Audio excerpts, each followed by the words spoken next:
Okay. Welcome to the stream. Okay. Let me. Oh. Welcome to the stream. Ooh, hold on a sec. How am I gonna do this? Welcome to the stream. Hold on a sec. How am I gonna do it? Okay. All right. This should work now. Well, a slow start today. We're a new setup right now. Um, Testing out a new format. Let's see. Sean. Private Deuce. Private Deuce. Oh, it's Matthew Crossart. Oh, Matthew Crossart. He was at the Tokyo Comic Con. Matthew Crossart was at the Tokyo Comic Con this weekend. How was the Tokyo Comic Con this weekend? Jim Lee was there, as was a lot of big names. Yeah. Bob, our second dad, Bob was there. Bob Layton. Was it Frank Miller or Frank Miller was there? Yeah. Wills Portacio. Wills, I think was Umberto Ramos there too. Yeah, I think so. And then C.B. Cebulski. C.B. Cebulski. Dustin Nguyen was there. I believe our favorite black spandex, black hat guy was there. Tracer was there.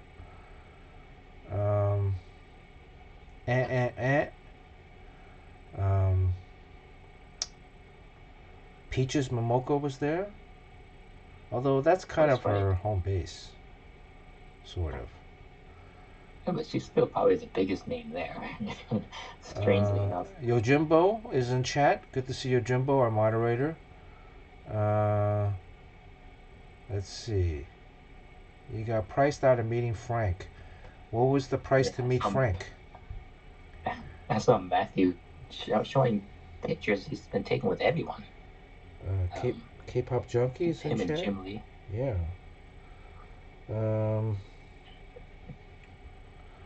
What should we draw today? Sean mentioned I maybe should draw Supergirl. I don't know. What do you guys think? How much was it to meet Frank?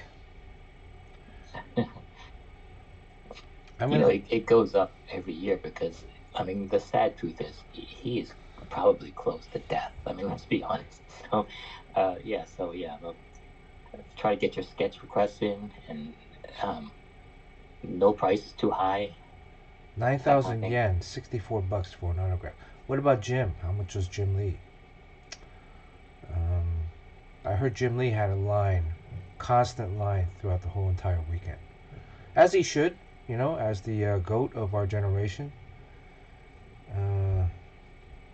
People that paid the $500 didn't even get to meet him. Wow. I mean, I did the Tokyo Comic Con back in 2019 with Jerry, and it was a lot of fun. The show itself is not that big. I would say it's like a mid-sized show in terms of square footage. But a huge component of the show is they bring in these A-list celebrities. Jim was only 5,000 yen. Oh, okay. So like around 35, $40. Yeah, so they, like when I did, they had what is it? They had to cast a Thor. So who was the Loki guy? Tom Hiddleston.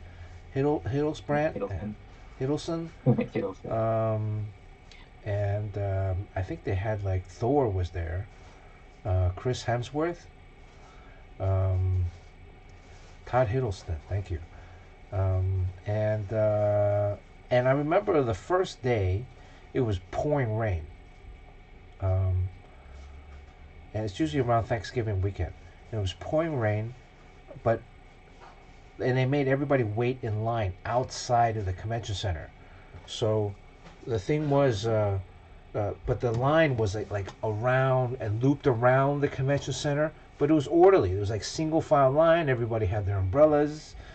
It was just a very well. I mean, I think people in Japan are much more patient and willing to wait in the rain.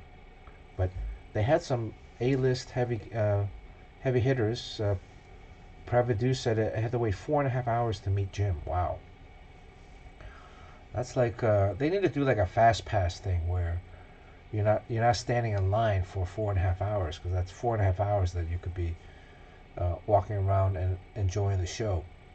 Um, but I don't know. I mean, the convention people don't get anything out of it, so I doubt that something like that will happen.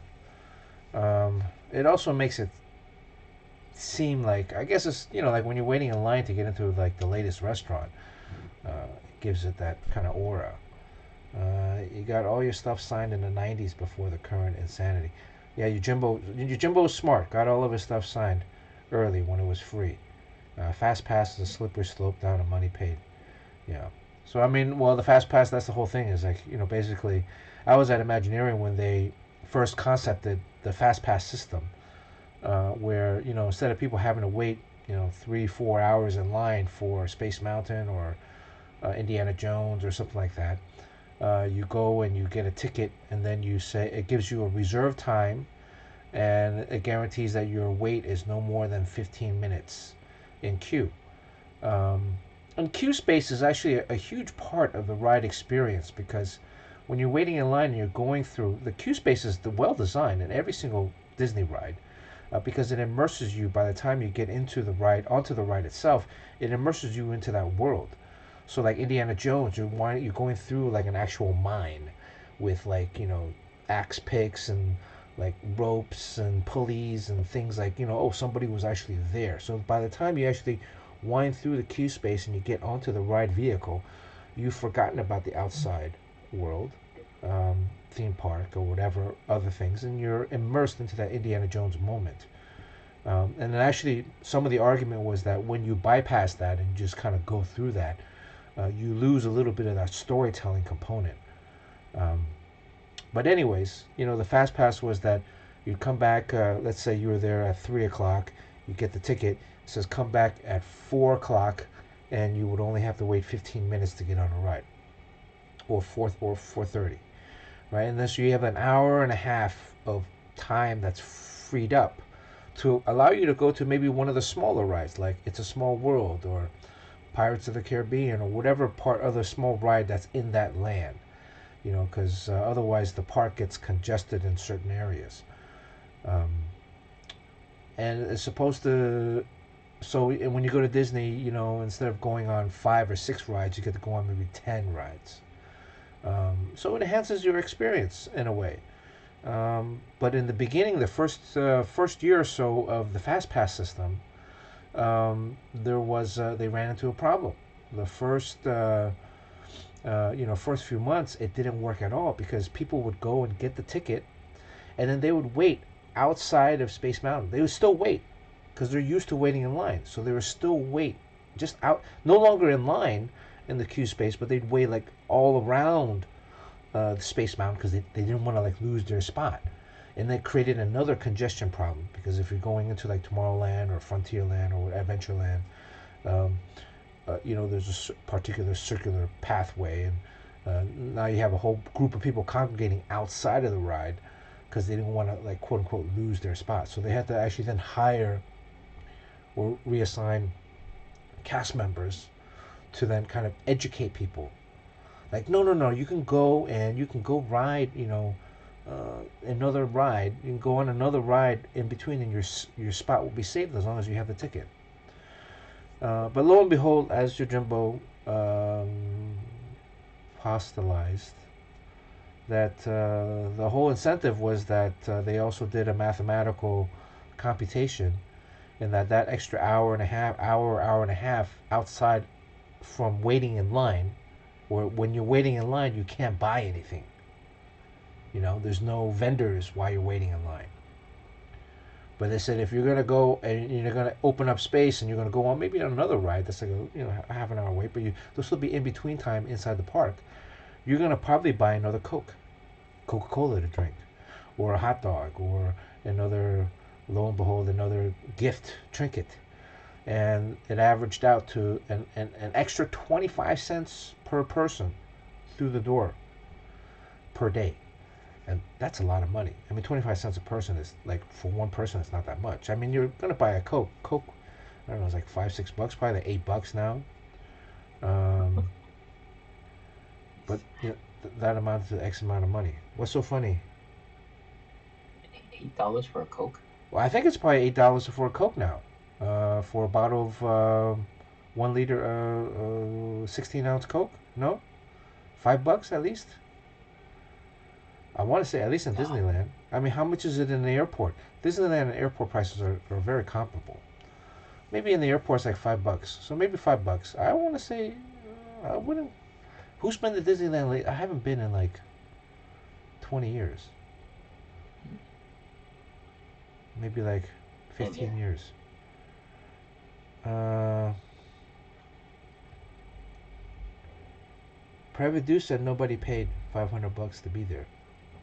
I mean, they do have VIP packages where, you know, a particular a ticket will get you access to X number of celebrities. Although this year's celebrity list, they had the crew from The Boys. They had the guy, the Novocaine, the Quaid guy, the Quaid kid. Saw some people that had Dan Morris sign books in the VIP area, New York Comic Con. He was signing hundreds of books. Well, that was like I think Jimbo, what you saw, like they were those are all paid. So he wasn't signing for free in the VIP area. I saw Panosian doing that, and I know the guy that he was doing it with. Those were guys that basically I've done it before, where there'll be I wouldn't say dealers, but like people will buy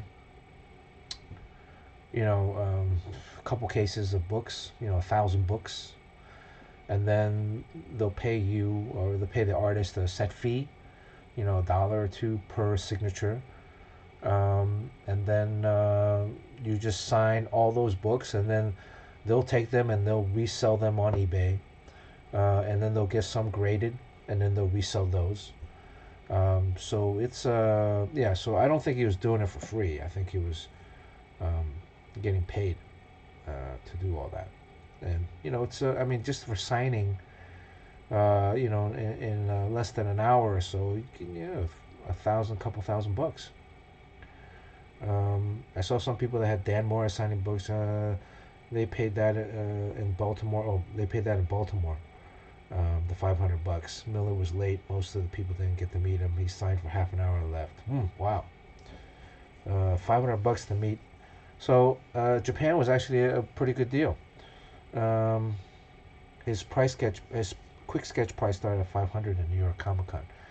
Uh, Disney is also talking and moving to demand pricing. Well, I guess demand pricing, yeah, and also we go back to the kind of the ticket system. Disney used to be on a ticket system where when you went into Disneyland, you would get a booklet of tickets, A, B, C, D, and E, and you would get like fewer E tickets because the E tickets were the bigger rides. You get like one or two E tickets in a booklet, and then you get like a whole bunch of A, B, C, Ds. Um, so you didn't have a pricing for a quick sketch unless you're talking about remarks. Jamie Odell's here. Good to see you, Jamie Odell. Lurky Lurks here. Went to an NHL game. Price of a Pepsi and water were $19 Canadian. So, $19 Canadian. What is it? 75 cents U.S. to a dollar. So $3/4. So what is that? $15 for two. $7. $7 for a soda. Water is the same as a soda. Airport shops usually run by three companies. It might be different franchises, but three companies have a monopoly across the U.S. Yeah. Jack Quaid, Meg and Dennis Quaid's son. Yes. I feel bad for. I think this, but everybody loves the boys. I think it's. Oh, Private Deuce doesn't like the boys. Jimbo, I know he wasn't doing free, but I felt like a bit much. Joe used to sell signed books, and he would pay artists a couple bucks per book sign. Yeah. I mean, we did that at Valiant, right, Sean? You did that, the Valiant Signature Series back then? Yeah. Actually, I have to ask you a quite important question about that. Do you remember how many we signed? I only ask because I have to do it again, and I want to know what's possible in a day. Oh, in a day? You can sign. Or Look, if What are you signing? Evermind books? Yeah, in Hong Kong. But I guess the big limiting factor is Daniel Wu. He it's not the same when you sign here. He tells me that in China, they just want free stuff. So if they can rope you in to sign all day, and they basically pay you nothing, and it's all free stuff, and people just grab and grab, grab. But over here, you get paid for a signature, so I don't mind signing all day long. But I just forgot how much of a pain it is to sign. What is it? Did we sign 1,000, 2,000, 5,000, or 10,000? I don't even know. No, not 10,000. I think we signed at most 1,000 books, maybe 2,000, but at most like around 1,000. But it's actually very quick. You have to lay them out on a table. Basically, you lay them out, and you're not even laying the full cover. You're laying like one on top of the other, so that only the title shows. So you're just signing on the same area, just going down, down, down. I mean, you're writing your whole name, so mine is a scribble. You got to write Sean Chen 1,000 times. I might recommend. I might his name in English and in Chinese. Oh, really? Well, are you? Is that for the Hong Kong Comic Con, or are you going to Hong Kong separately? Yeah, that's for the Hong Kong. Well, there's a Chinese print run of it, and I don't know why the numbers seem to be really big, and I'm not even sure why it is like, but whatever. And then so they're asking for, if it's possible that we can do 10,000, and then Daniel was like, "F no," and he says you have to say that because they just want free stuff. Yeah, 10,000 is too much because then yeah. you're also diluting your own signature. And if you're doing it for free, I mean, granted, the product is in China, so I don't know if it really affects some of the value of it here, but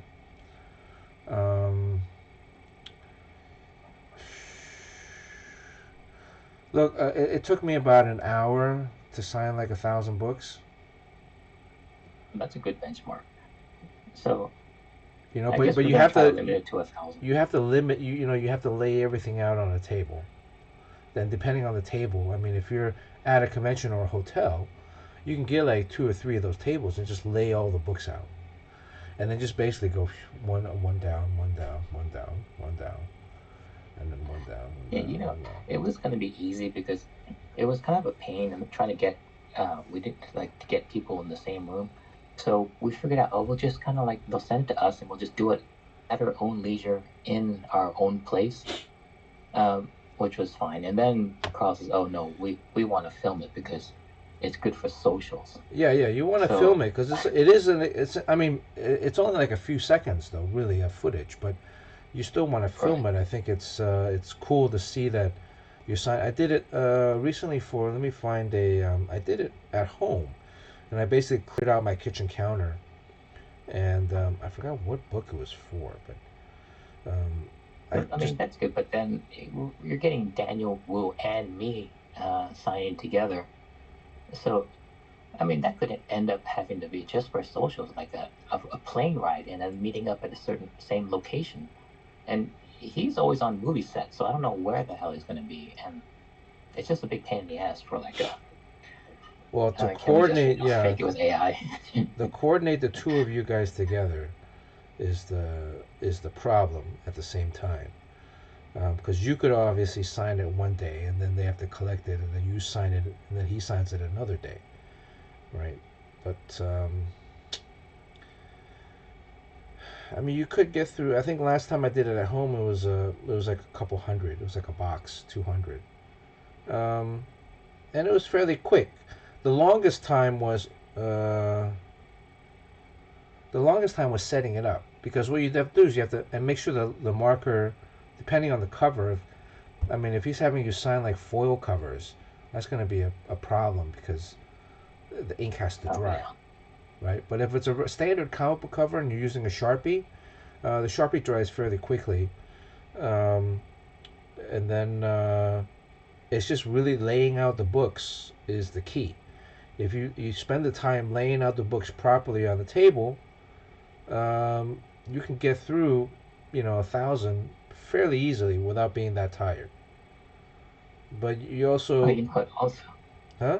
Carl said that there's gonna be he's gonna get someone to lay it out for us because it looks better because this is going to China. It's all about perception, and that person is gonna be wearing white gloves. Yeah, no, that's all perception. That's a good idea. I mean, white gloves, and then so it's like a real, we did that in Morocco. When we had to get everybody Yeah, signed, and I laid out all the books, like 10 or right. 8 or 10 in a row, and then we went the whole table, and then basically everybody just went down like a assembly line, and then you sign, I sign, and then we moved the books around so that there's enough room for everybody. I mean, there was like 8 of us or 10 of us, right? Um, Yeah. so it's basically the same thing, but just the two of you guys. You should have, if I was Carl, have some champagne. If he really wants to What's make it that like a for? show, huh? If he really wants What's to, it? look, if he's gonna, Just for us? yeah, well, like if he's gonna make it like, oh, this is a high end thing, right? You're gonna have the guy that's gonna lay it out with gloves, right? Right. Maybe he's in like a butler uniform or something, right? Yeah, I'm assuming it's a For a hot hotel chick. staff, and then have like a glass of champagne or something, something to really visually accentuate this kind of like luxury experience. You know, Okay. while you guys, I mean, you don't have to drink it. I mean, but like, oh, you guys like ding, right? And then maybe have some like showgirls in the background or something, or um, I don't know, have them like welcome you into the if it's being done in a hotel, right? This is how I would do it if you're gonna make a show of it. Have them like set up like a red carpet. Um, Whoa. Okay. it's a simple red carpet. I mean, it's like what, a couple bucks in China. Have the staff line up outside the hotel, welcome you as the car pulls up or the van pulls up. You guys get out of the car. You walk up the red carpet. Everybody's greeting you, 欢迎光临, welcome. And then you have like girls there that are like handing. They'll have like a little. You should have like a little, like a pillow. When you get married and they put the rings on like a pillow, right? They should have like a pillow with like a Sharpie on it, and the girls are handing this to you, and you take the Sharpie and you start signing. Make a show of it. Wow. If you're gonna make a You're show of it, serious about it. yeah. I mean, look, if you're gonna make a show of it, make a show of it, right? I mean, just the gloves is like, it's like you're dipping your foot into the pool. I mean, if you're gonna do it the whole way, and it's not gonna cost you that much money. It's not like I'm not saying like you need like lights or maybe like some but all the music, all the light. I mean, that stuff you can put in editing. But to have some people standing around and usher you around, and you maybe a shot of you and Daniel like clinging like two champagne glasses. Yeah, that'd be hilarious. But people don't know. I mean, the people that you're marketing it to aren't your traditional fans here in the U.S., right? They're essentially people that haven't read an American comic book before. They don't know about this experience. So you're painting it however you want to paint it. It's like in the middle of the school year, you move from Ellicott City to, I don't know, somewhere in Connecticut. You move to a brand new town and you go to a brand new school. You are who you are, but you can also change exactly who you are and start brand new right away without any constraints because nobody knows who you were before, right? Nobody knows anything about this American comic book experience. So if you're going to do it, why not make a show of it? And then the people back, I mean, and who's going to see it back here? No one's going to see it back here. I mean, even if they do, oh, it's a little showpiece. But if he's trying to market it to the people in Asia or in China, why not? That's what they expect, right? I mean, if he's trying to build up the marquee of the company or whatever product that you guys are doing, and again, it's not gonna. What I'm talking about isn't like expensive. It's cheap. A bottle of champagne. You go to the supermarket. I mean, what is that? The Vu Clicquot? How do you pronounce that? You know, the yellow one? It's like Yeah. 55 bucks a bottle at Costco. 60 bucks, 55 bucks right now, I think, for holidays. You get one of those, you get 2 champagne glasses. Boom. That makes it makes it seem like, it's $1,000 or something.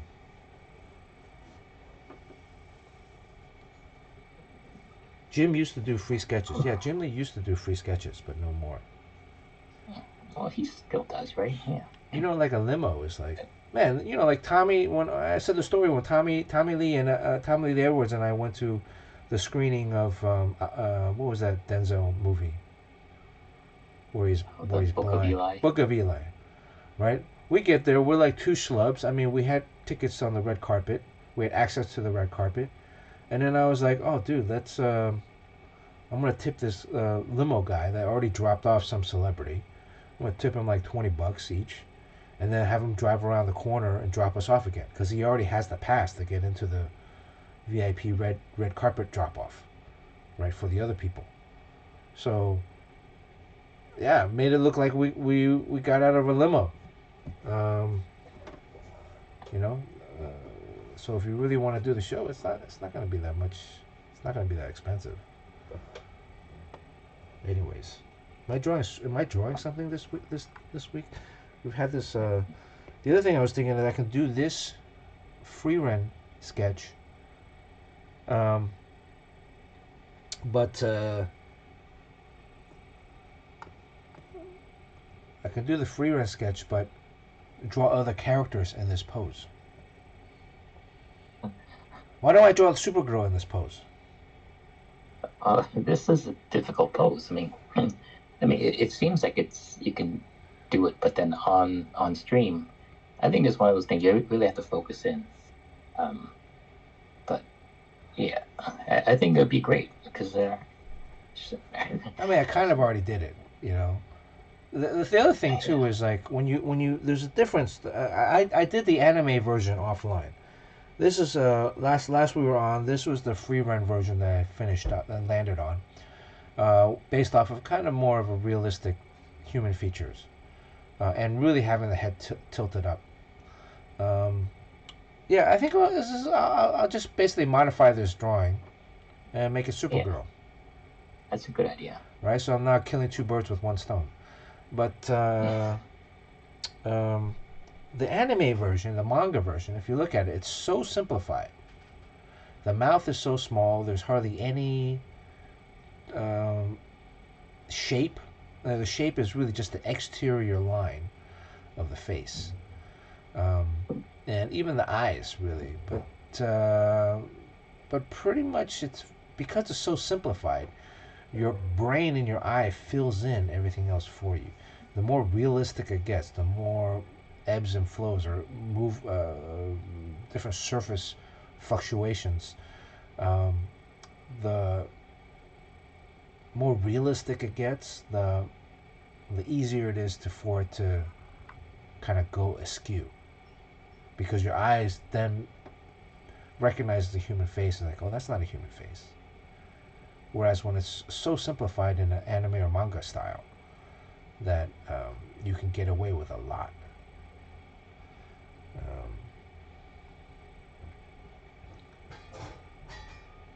anyways, what's been happening in the world of comics these days? Well, I guess the big news was that Sarah Pichelli thing where I guess she mentioned kind of offhand, kind of jokingly, that she gets nothing for being a co-creator of Miles Morales, Oh, despite the fact that that's a worldwide phenomenon. And then she just kind of probably jokingly said it was the saddest part of her life. And then, of course, they just grab that as the headline, and then they just stir a lot of crap up, and then now she has to go do damage control. But damage control or not, if she's not getting anything for Miles Morales, and that's the it's kind of the contract you sign, I guess. But it's a little bit. So there's ideas like when you're doing this stuff, there's a idea that people say like, oh, don't give them your best work. If you have great ideas, save that for your own stuff. And then what are you supposed to do? Just write your second best stuff? Like, is that even possible? Like, everyone's trying to compete with each other, and then you're just kind of saving your best stuff for later and just putting out half-ass stuff for Marvel, thinking that's good enough to keep your job. Well, But I don't think like was she the original artist on Miles Morales when it came out? yeah, I don't know who was the The very the initial first. artist. I mean, Yeah, who was the it very was first? created by Brian Bendis, right? He created it, and then I'm not sure who the first artist was. It could be her. Um, but then you are creating it for a company, and I think you are kind of entitled to nothing. Although, I've seen Marvel, like being out of Marvel for so long, they're still very generous to me, Well, and you got and they invited don't to have to be. you got invited to a movie screening. With that, there's that, and then there's the thanks and the credits things, and then there's just always like the royalties keep coming from the back catalog. And if they stopped doing that, I probably wouldn't know. And so I think in some ways they can still be very generous, and then in some ways you hear a lot of complaints. I guess if you don't expect much, then everything's a pleasant surprise. Um, but yeah, I do hear a lot of people griping, and there are people who say, and I don't know how true this is, but if you uh, continue with this, like not giving people a a little bit of the profits, then the quality will go down, and they will go off and as soon as they can and do work for another company or for themselves. So you end up with a company full of like second string C-list talent that are okay with that, and then your company, it's very short sighted because eventually your company will fail because you were led by greed rather than properly compensating. Um, so, and I think that's part of the problem with any company is like most people who are EIC or they're trying to satisfy their shareholders, the next year or the next couple years, or their term is only at the most 5 years. There's no like who cares what happens? You'll be long gone and retired 10 years from now. So there's no reason to put anything into effect that's going to benefit the company a decade from now. So this type of business practices, I don't know what people think about it, but uh, I think people kind of don't know. But when it comes to art, in terms of like drawing, comics requires the most skill and the most time behind the drawing table, and it gets compensated one of the least. You know, Yeah, I mean, it's hard to. I don't think she got nothing from it. I mean, uh, you got invited. you get your You royalties well, behind. you got invited to the Fantastic Four screening because you did a single issue on Ben Franklin. Well, not Ben Yeah, Franklin. Franklin Richards. Franklin Richards. Um, and they gave you, low end four figure uh, check for that. Other artists get some money from, I'm sure like Walter Simonson gets a small check from Marvel when they're doing Thor or Beta Ray Thor or the Frog Thor. Um, so if she hasn't gotten anything, then I think on one hand it's work for hire, right? We all signed a work for hire deal. Um, that's why like the Schuster family has been fighting DC still for Superman, um, and there are issues like when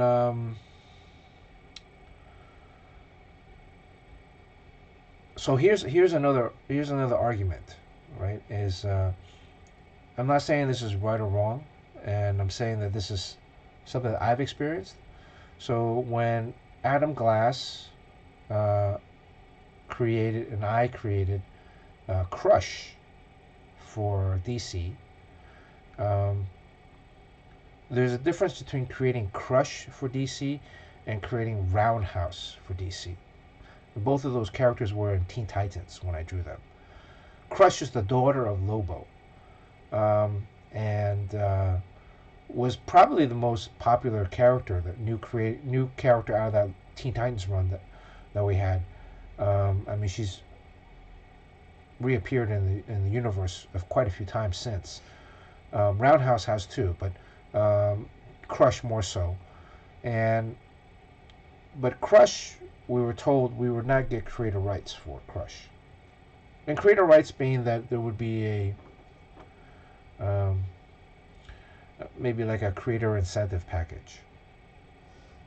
We don't own the characters, but if it gets turned into something else, we might get a little bit of something. Right? It's not. I don't think it's ever, at least on my end, it wasn't discussed as to the amount that we would get. But it would be something. Now, the difference with Crush versus Roundhouse is that the corporate argument is that Crush is a derivative character. Crush is a character based off of Lobo. She's the daughter of Lobo. And Lobo was already an existing DC character, so it's a derivative. So we're creating something off of something else. Whereas Roundhouse was a brand new character that we created from scratch, even though he's part of Teen Titans. I mean, he didn't have any tie-ins to any other characters before. So that's the That's the corporate justification for perhaps not getting a full royalty creator package. And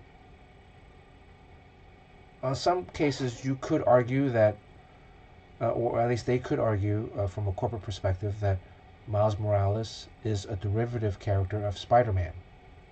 Without Spider-Man having existed prior to, Miles Morales would not exist.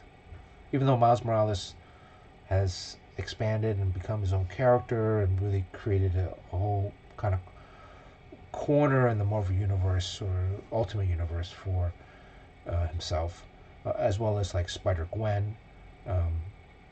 That would be a corporate position. Whether it's not completely flawless. I'm sure there are arguments that you could poke holes in, but that would be an example of. I mean, I don't know how you feel about that.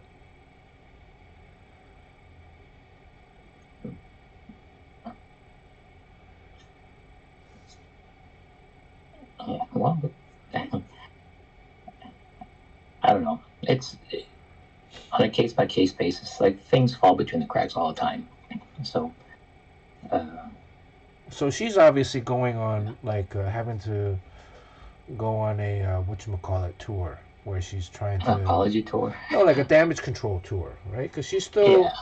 I mean, she still wants to work for Marvel, and she doesn't want to create like I think any situation where now if she's kind of deemed as a complainer or someone that then maybe she's not gonna get put on. I mean, because Sarah is one of the better artists, one of the top tier artists at Marvel. So I don't know the exact history of Miles. I remember when Miles came out, they had some controversy about it, but it was more so again like, oh, they're creating the same argument that the CG people had. Where, oh, why can't they just create their own characters? Why do they have to? Why do they have to take one of our existing characters, quote unquote, our, or a legacy character? Anyways.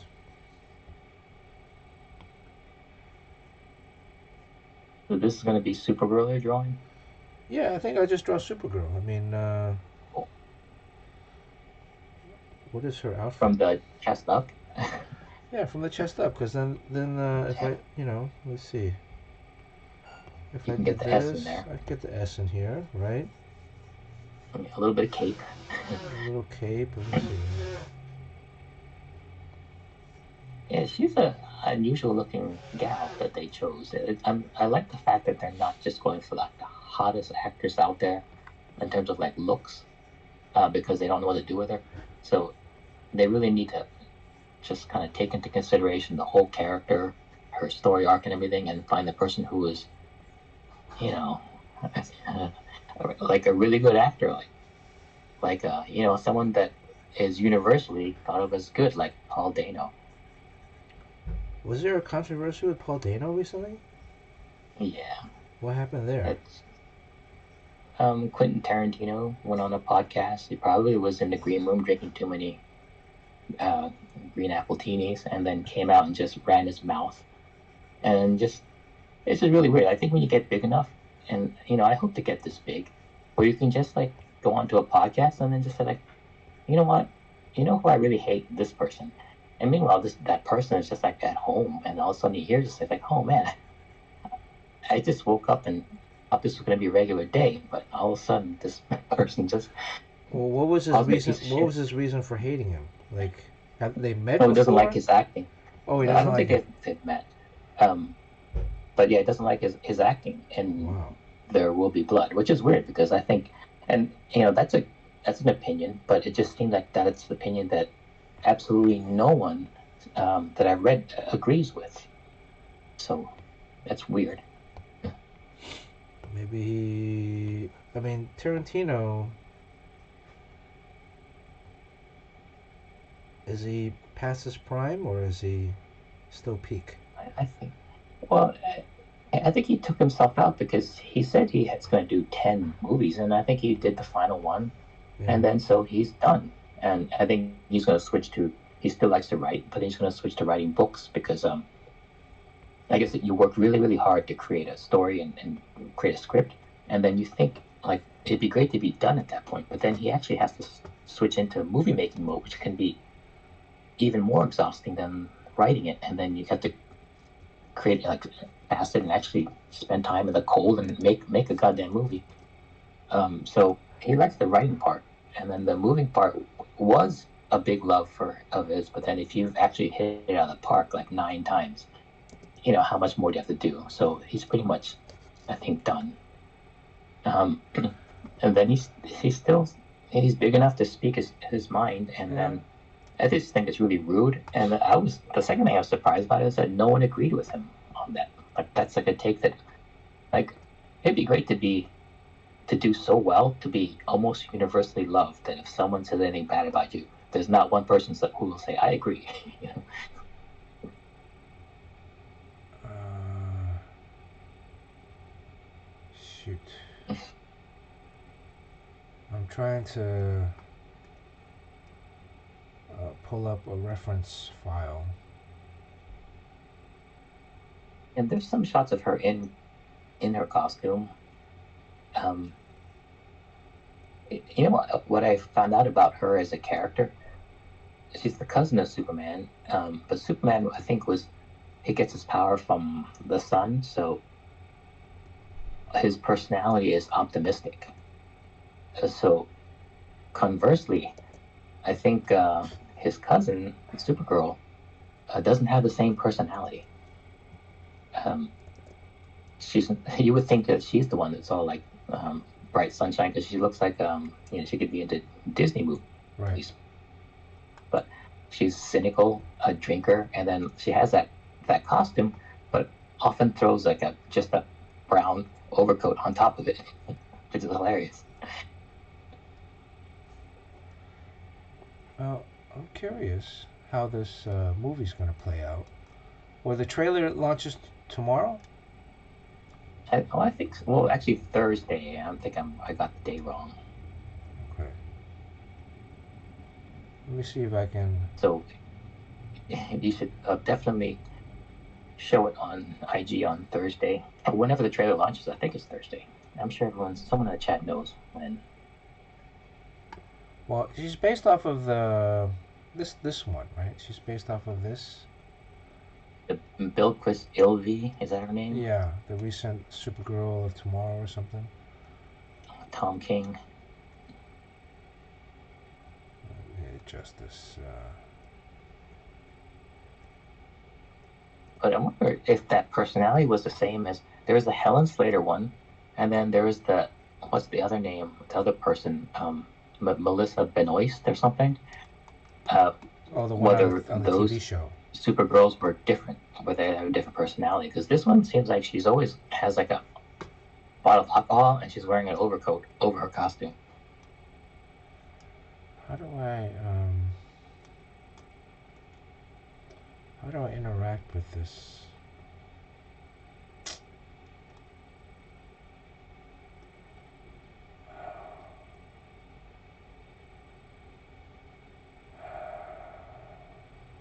Got a chip on her shoulder and she drinks a lot. Yeah. So that's a different take. Okay. All right. She has a collar, I think. Right. Yeah, it's an unusual collar. And then the typical superhero costume these days always have like a lot of that. I don't know, like little stitching in it. It's very active with like the hems and the weird stitch patterns. Is there anywhere where there's an actual photo of the costume, or because everything I see, Yeah, she's there wearing? is the costume in a glass cage, close up of the costume in a glass cage, cage or something, Oh, really? display case. Let's see. Yeah, it does get very specific up there around her neck. Oh, okay, I see it here. I'm trying to get this. I don't know why my. I'm on a different And this is the setup worst here. part about drawing. You have to like find the right reference and get it in front of you, and then as soon as you move to the next character, you gotta set up for to drawing that. Oh shoot. But I was looking at the all the FRIEREN challenges that they came in one gallery. Yeah. It's amazing how many people um, they eventually end up with a head tipping down. And I think they start out with the initial vision if they recorded the process. And the original awful drawing did this too. You start drawing that in your head. You see this image of that girl looking up to the sky. So you draw that ball for the head, and then the second thing you draw is the upside down V shape for the under of the jaw. And then at that point, the drawing is 100% accurate. And then as you continue, it's really hard to draw that compressed 3/4 view from below. So you keep correcting and correcting, and like, oh, well, the problem is the chin is too high, so you keep moving it down. And then when you're done, the head has moved like 10 or 20 degrees down lower. Yeah. And then you don't know it because there's mission creep, and you've moved the goalpost to something that you can draw, and you have no idea you did that. So when you're done, you're like, nailed it, winning, and then you move on. But if you really want to get depressed, close your eyes and try to capture the initial image in your head, and you'll see that you missed it by a huge margin. And almost everyone is falling to that, except yours, because um, because I think what makes the difference between like the older artists that get bad um, is there's an initial vision, but then there's mission creep where you end up moving it to something that you can draw, and you lose sight of that initial vision because what taints it is that drawing that's in front of you they've been working on for an hour makes it impossible to recall the original vision because it's spoiled. But if you do get it back, then that's when you get out your eraser and you start again, which is what we see you do all the time. And I think what makes a great artist great is the ability to revive that initial vision and then stick to that goal. Do not move that goalpost. And so if you think that you're having more and more trouble, I think it's mostly that you're getting better at doing a drawing that's 100% of what you envision. Yeah, it was a little disappointing seeing like some of the artists were pretty good, but they just didn't get they just Yeah. didn't do the right angle. They were doing a cop out. Yeah, And and there was one. There was just legitimately a two-thirds view. It wasn't even looking up at all. yeah, And they're like, nailed it, winning. And I was like, did you see what happened there? I mean, he just moved it to like the looking up completely disappeared. right. And And then even like the Sam Does Art was, I think, one of the best out there. Even he, like we were looking at that one, and even he moved it down. yeah, and then also like to spend all this time rendering it. You know, again, we just did the line drawing, and even the line drawing in itself, without any rendering, without any shade and shadow, is extremely difficult. But that they chose that angle, and then they went to render. You know, to color, to put color in there, and the amount of time that they could have spent when they're rendering it to even further explore. This is what like frustrates me a lot with the younger generation is that they're rushing. This is a lot of times what I say to younger artists when they're rushing to get um, a finished drawing so that they can essentially show off. Um, but who are they showing off to? Because it doesn't do them any good in terms of as an artist or even improving their skill set. There's a bunch of ribbing on her outfit here. Yeah, It's well, it's for almost her like pleasure. it's almost like tech. But yeah, I mean, some of these I just don't get it. I feel like I want to go and comment on all of them, but then I would just be seen as like a old croggy, you know. You're that guy. Yeah,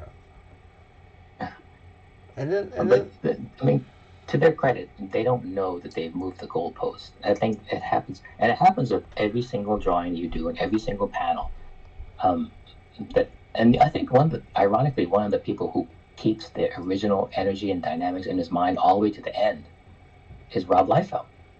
hmm, uh, that stuff really just like it explodes off the page.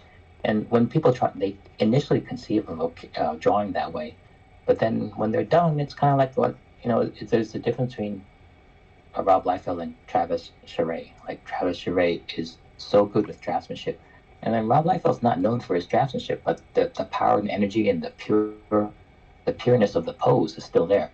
And then Travis Charest just only draws people just standing. yeah, Um,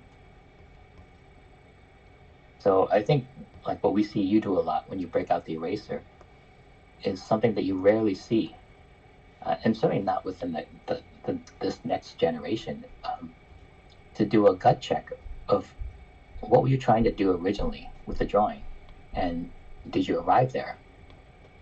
That part is missing with everybody. Um, so it's not like they're deliberately avoiding it. It's just that it sneaks up on you, and it happens to all of us. So sometimes when I'm done with the drawing, it looks pretty good. Like, oh, should I actually step away and actually try to, recreate that original image I had in my head? 9 times out of 10, the pose is watered down. Uh, to be, it's hard to draw certain things, and uh, so I don't know. I think it'd be great to have the best of both worlds. So you have that as dynamic as Rob Liefeld, but then you have all the draftsmanship of Travis Charest. I mean that's is Charest or Charist? Travis Charist? I think it might be Charest. I think. Yeah. I mean, look, for all the grief that um, Rob Liefeld gets, you know, and I've said this since day one. We're in a entertainment medium, so there's a particular entertainment value that Rob's drawings evoke. Um, that a lot of people bag him on certain things, um, and yeah, some of them are not. He's not like a kind of your. This drawing looks crooked from the camera. He's not your like quintessential standard artist. But the stuff that he draws does have a lot of energy and excitement to it at times. Um,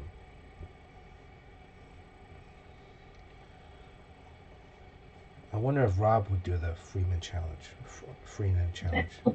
I wonder how that would I look. I wisely did not. I did not try it. Um, yeah. Now it's a hair problem. This is the hair. Her hair is. Yeah, there's like people with like amazing hair, and when in comics we draw this highly stylized, like long and wavy or whatever. This Supergirl, her hair is just kind of there hair. You know, it's just kind of it's kind of like a mop. I actually had to draw the Freenan pose just recently in a page in Sorcerer Supreme, Scarlet Witch. Um, this is I was drawing. I had done a pose, and then it was like kind of like a standard 3/4 pose, not slight upshot, but very minimal upshot. I can't show it because it's I'm like a few issues in already, um, and I was like, no, this is not. It's a good drawing initially, but she needs to be tilting her head up a little bit more to see. It was Agatha Harkness. I needed to have her head tilted a little bit more up to see her, and then so I had to redraw it, and it became kind of the Freenan pose almost. It was an up 3/4 up shot. Um, I wonder how the colorist is going to color it. That's the Oh, next wait, do you have step. the same colors? No, I got it. I'm working with a new colorist on this book, so Oh boy. I'm wondering how um, she's going to be able to. She's going to color it. We'll see. Oh boy. Yeah, I mean, chances are that's not gonna. I mean, you've been working with one of the best for so long. Yeah. Um, But the thing about colorists is that it's always gonna be a big deal to the artist, and it's surprising that the general reading public can't tell the difference and don't care. I'm looking at this drawing on the screen, and her chin looks. Woof. Looks like she has a huge chin. Yes. Well, this is another thing I wanted to address. Like, do you think that at a certain age you should kind of know how long something's going to take? So oftentimes, lately in the stream, is like, well, okay, so 15 minutes we're going to do the Freeman challenge. Then I'm going to draw. I'm going to finish up this commission for what's his name, and then so you say, okay, so 15 minutes for this, and then the rest of the time I'm going to be doing the commission. But you end up spending the entire time doing this challenge thing.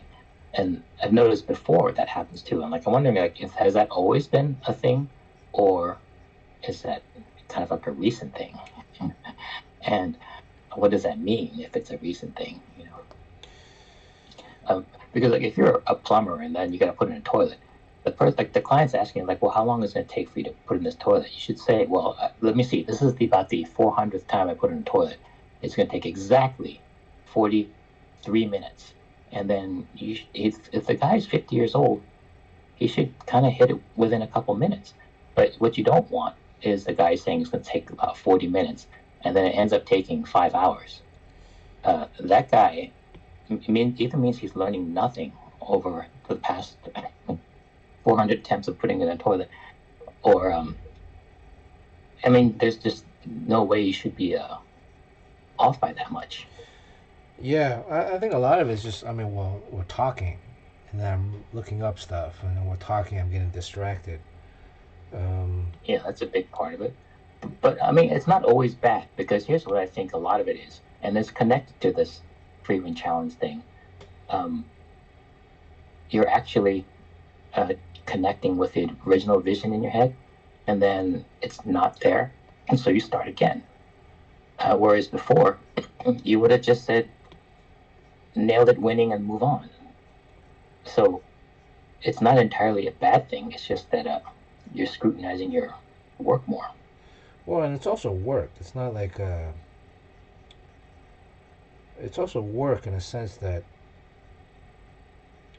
it's not like putting in a toilet. I mean, putting in a toilet or any kind of manual labor. I think. I mean, well, every situation is different, right? Every bathroom's different. Every pipe setup might be different, but um, this is kind of problem solving. But this is also exploration.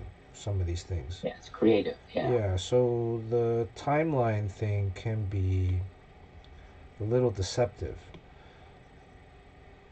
I mean, I can. Sometimes I work faster. Sometimes I'm getting stuff done in half the amount of time. Sometimes you're in a state of flow, and Yeah. The area where it comes very damaging uh, and career ending is a lot of times at Marvel we're kind of required to do like 12 issues a year, and then I guess they move it to like 10. I think you should try to get 10 issues a year. That's basically a monthly book. But let's say then you're like Comic Gate and you decide to go on your own. So you figure like, okay, well, I'll do 10 issues a year. I'll do a Kickstarter. Each one will bring in, 50 grand, and also I should be fine.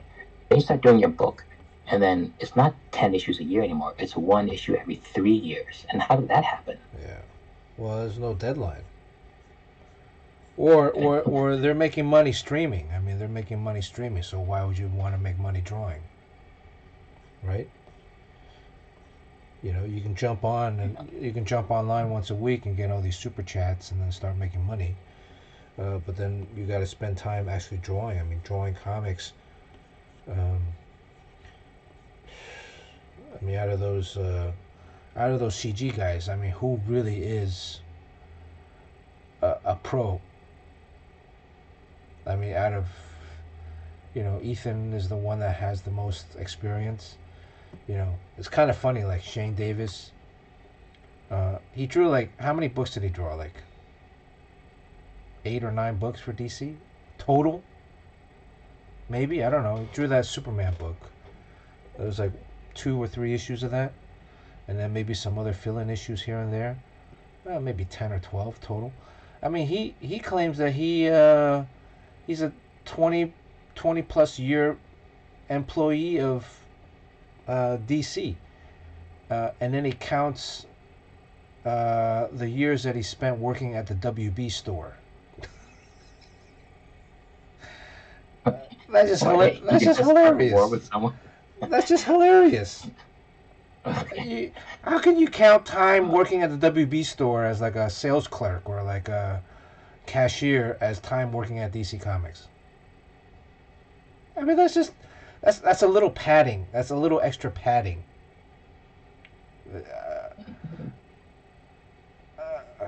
I mean, what would be the equivalent of that? But all I have to say is that it kind of did happen to me. I think I was doing like 9 or 10 books a year at Marvel and DC, and then these days, like I think I picked up writing. I also picked up inking.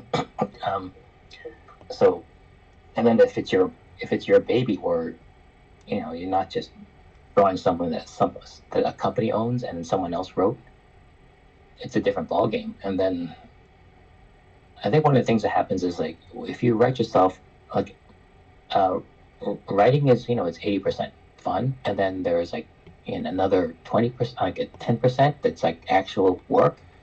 But what you don't count is that 10% that you just don't have the skills to do. So you just kind of put it off and put it off and put it off, and you do commissions, you do other projects. I drew some soccer comics. I did like I did a Conan comic in that time, and then what it is just avoiding a sticking point. So you just kind of have to face those sticking points and then just work it through until it's done. And one of the reasons there's sticking points because emotionally you might have an issue with your story. And it's like, wow, this could be an existential problem with this book. Like I didn't think about it, but if if I go down this path, I might find out that everything that this book is built on is going to fall apart, and there is no more project. So and it's very easy to fall into that category. And I think that's with all those CG guys. They probably, since they're writing their own books a lot, they get to a point where they reach an impasse, and the more they explore, the uglier it gets. So then they kind of just do other things and thinking that they'll figure it out eventually. Well, it's nothing like a deadline to get you. There's nothing like a deadline to get the Yeah, to burn the yeah, and then or like get the having to fire put food going. on the table and you have a Yeah. family, right? So,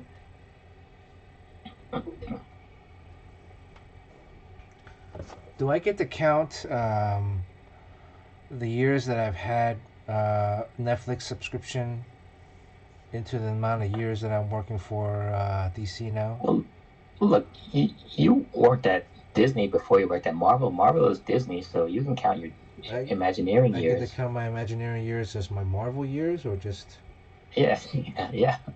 or just years working for the mouse.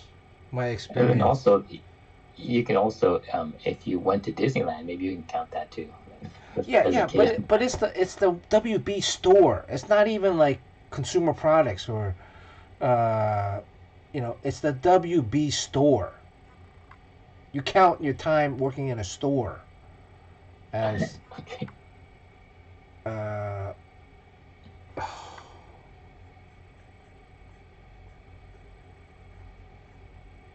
oh, it's hilarious. I mean, we used to know someone else that would pad his resume so much. Well, it's something that you're supposed to do, like everyone does. And even I guess if you have a stellar resume, you can always make it better. Engaging in a little hyperbole. That's a little hyperbole. I mean, Yeah. this is the moment that Spock steps back on the Enterprise after being beamed up from Genesis, and Savick turns to him and says, "You lied," and he's like, "I merely exaggerated."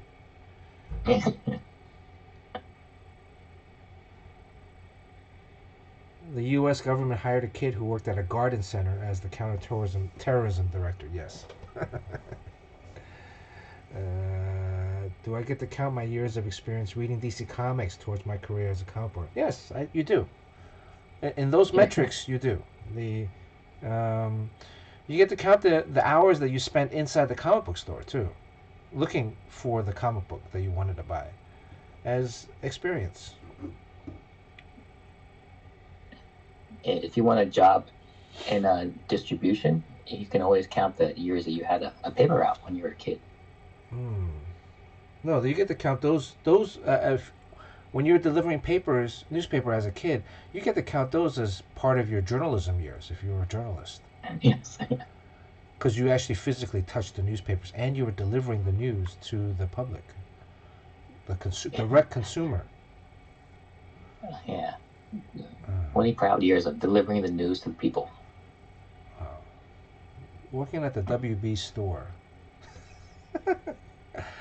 Oh You man. start a war with. No, it's no war. I'm just. Oh,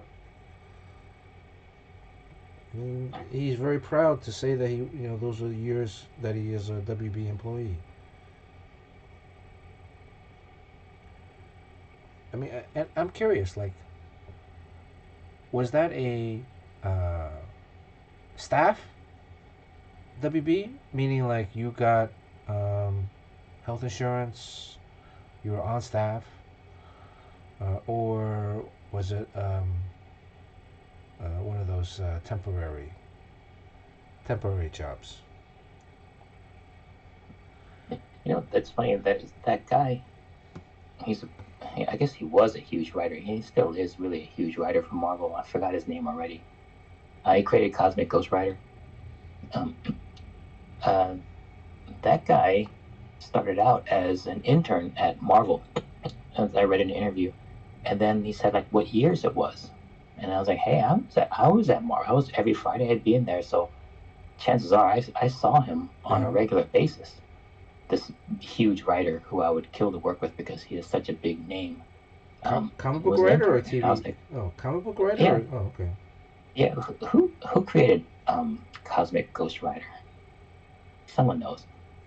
So that guy, and he has big drug problems. I guess he's not working anymore. A very very short career, but when at his height, he was the biggest. And I was like, wow. So I saw him all the time at Marvel. I just didn't know his name or something. Yeah. I was hoping I was nice to him. I mean, oh yeah, Donny Cates. There you go.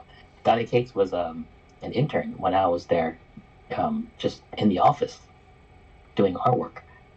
So I'm sure I ran him in the hallway all the time. I don't know if we ever spoke or whether whether I was nice to him and he was nice to me. I would hope so. Do you know what he looks like? Yeah, but everyone back then at Marvel was like some kid with a ponytail, and uh, and they're mostly like very quiet. Well, they were instructed never to look Mr. Chen in the eyes when he came into the office. I don't like this. I don't like this fear and pose anymore. I feel like I'm like been stuck on this. Yeah, I wouldn't draw it on stream. I mean, you really have to be in the zone to draw it. You can't be listening to people talking. You can't be talking while you draw that pose. Because now I'm trying to adapt it to the actress's face a little bit. You know, she has a little bit of a shorter nose. Um, her lips Maybe aren't. just move on from it. You can fix that one off site. Yeah. But you can just do the anime one I did very quickly. It was like once I was off stream, it was like bing bam boom. Yeah. But yeah, like her nose is she's got like a little a shorter nose.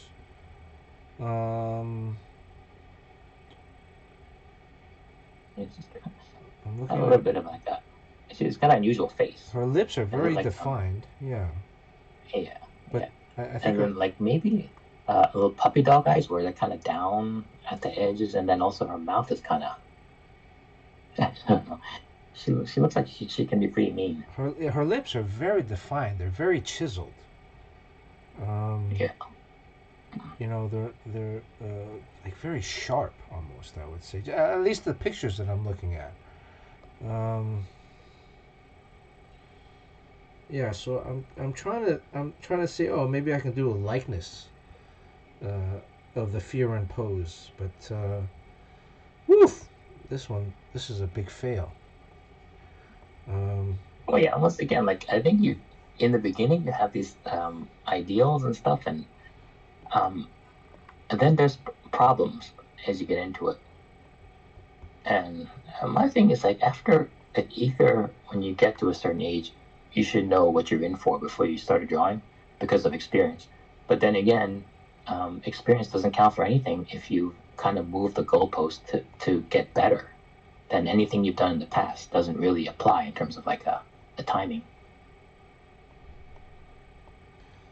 And this is a pose that if you're doing likenesses of people too, again, the references that you get might not be in the exact angle. So then people's faces change dramatically at different angles.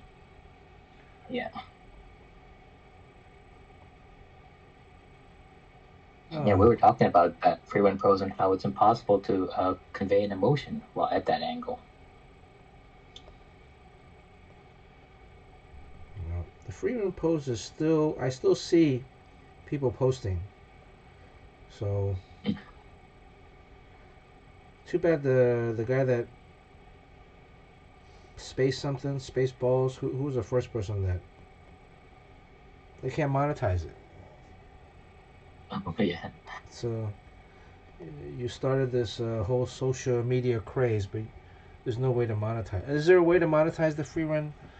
I mean, it's well, they don't own the character itself, and I doubt like the next thing that they do is going to be as viral as this one. Well, it happened organically, so. Mm, the nostrils a little bit smaller. Although I know when I did the Wolverine pop-up sketch card. Yeah. When I did it, I was like, okay, this is this is gonna go viral for sure. Like sometimes you just know. So I was like, all right, I better make a longer video out of it because this is something that I think is gonna catch on, and I think people are gonna do. So Did it catch on? yeah, I mean, they sent if you're if you have a business account, you can see insights, Yeah. and then those insights, it'll say things like, well, this post is on fire, and then here's what you did right, here's what you could do better, Oh, and really? here's what you should do next. Yeah. And then actually after that post, a few days later, it says like you should take a moment to celebrate this major win, and then take a look at these stats. And then the whole time you're reading the stats, there's like fireworks and confetti going up. How much money did you make off of it? And zero. No, you can monetize it. Yeah, you can, but I think If it's a and there business was this account. theory. I Uh, have to ask Adam Mosseri himself, but there are people who say that if you monetize it, they'll just push it out less, so they don't have to pay out that much. oh, yeah, maybe I should stop because I realized that I'm not getting hardly any engagement. Yeah, you can boost the post. Yeah, you can just boost it, No, but if you and boost it, you have to pay into it. you have to pay to boost it. Yeah. Yeah, yeah, that'll get it to go further. But then monetizing one that does well, that you think is gonna do well, I think is problematic because they just won't push it out. No, but you have to monetize. Once you monetize it monetizes everything. And it tells you like at the end, like in the beginning, like oh, this is making 30 cents or this is making 50 cents. Um, so you're not monetized. So then that could be No. no. So that was the first post that went over the moon, and then the follow-up post, which Instagram gave me this idea to do because they tell you, they want you to do well because if you do well, they will do well. They said do a follow-up post. So I was very generous and I put out the plans to make your own and the plans to make for other characters that you can draw on that same template to make that pop-up sketch card a thing, a new category of collectible. So I put that out, and then that's another one where it did well again. But you're not making any money off of it. I think I gained 150 followers from that two posts.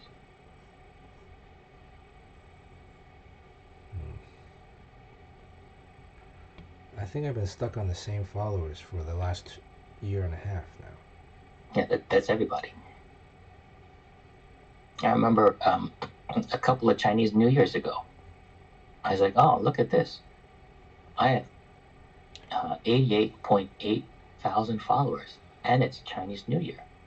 That was 2 Chinese New Years ago, and right now, I mean, it hasn't moved, and that's because Instagram wants to be something different, and they want to be TikTok, and the stuff that we used to do. And there's this phenomenon that's happening that's like really annoying. Is that what we used to post on Instagram? There's pressure to not do that anymore, and the casual life update stuff is giving way to like things that we have to do hair and makeup and buy professional lighting and camera equipment. So remember we used to post pictures of what we're eating for lunch? Mm-hmm. Don't Like, do that? those are the good days.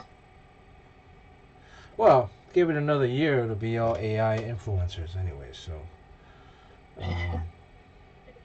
And shitification is what it is. Shitification? What is that? Someone explained it in the chat, but I guess it's a part of late stage capitalism where our companies will only head in one direction, where it just becomes shit. And you can see why it happens. It's very tempting because it's a lot of like short term money. There's a lot of money in it. What they but call, you do end up ruining a company. Yeah, they call low hanging fruit. Yeah. Is the corporate term. Low hanging fruit. I get it. It makes sense. I mean, I can't say if I was the head of a company, I wouldn't be tempted to like do a quick cash grab since I'm only going to be at this position for like less than 5 years. Make it boost your numbers. Make it seem like you're. and then come out on top and then leave the whole mess for someone else. I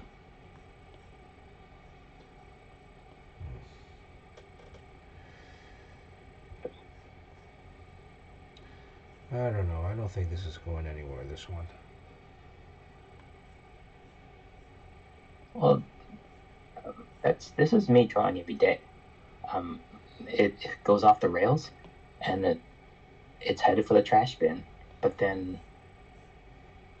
it always, maybe the time goes by, and maybe you hit a certain point where it starts getting better, or your perception of it the next day. Because I remember the as far as you were concerned, the last time you were streaming, the FRIEREN challenge was a fail, Yeah. and then you might post it if it turns out, but it did turn out, right? So a lot of times you can be too close to it, and it can look like it's going poorly while you're doing it. I remember you doing the P Diddy courtroom sketch. Yeah, and that one you were didn't thinking go like, well. that's not turning out. But then, did you see the official courtroom sketch they actually used? It was it was atrocious. Yeah, but that It's like a lady challenge. did it in person. So, well, still, I thought I was gonna do it a lot better, but I can always practice again. When's the next big court case? Yes, it was probably Epstein trial or something. Epstein trial is over. Oh well, I don't know. It seems like someone's. I don't know. What's the next big court case then? Yeah, what's the next big criminal case coming up?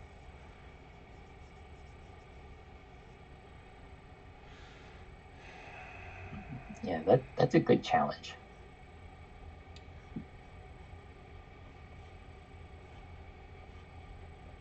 I think Matthew claimed the fart, but I can't fart right now.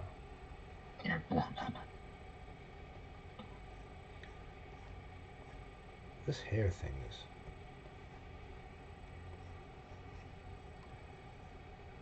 Hair is a freaking pain in the butt. See, I don't think we would see her hair at this point, right? Because her forehead would be like right here, so I don't think we would see her hair. Especially Yeah. if the wind is blowing and she's flying, the hair would actually be. Yeah, that woman's hard to draw. If you draw comics a lot, you're used to stylizing the female face to be idealized in so many ways. Some real faces just don't fall into that mold, and it's not that they're unattractive, but they're just they can still be attractive, but be in a different way than we achieve it in drawing, and then it forces you into a bad drawing. Why do I? Let's see. Let's do an examination again of the skull. Okay. Her skull is going to be.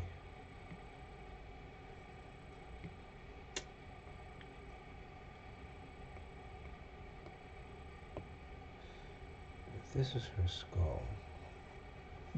I bought one of those skulls for Travis to do still lifes. Yeah. You can get skulls on all different levels, from like $50 ones or $20 one.